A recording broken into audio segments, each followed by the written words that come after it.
যতক্ষণ পর্যন্ত নিজে সমর্পিত না হব,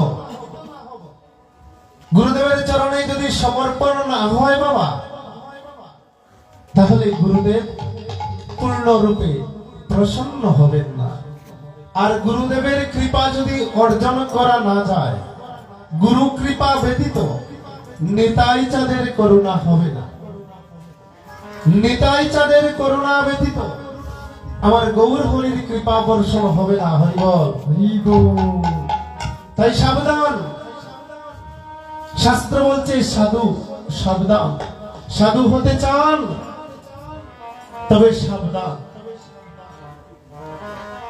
গুরুতে মতি রেখে সাধন ভজনে অগ্রসর হতেই হবে বাবা। গুরুদেব প্রসন্ন হলে পরে সাধন রাজ্যে ভজন রাজ্যে আপনার প্রবেশের দ্বার খুলে যাবে। হরি বল।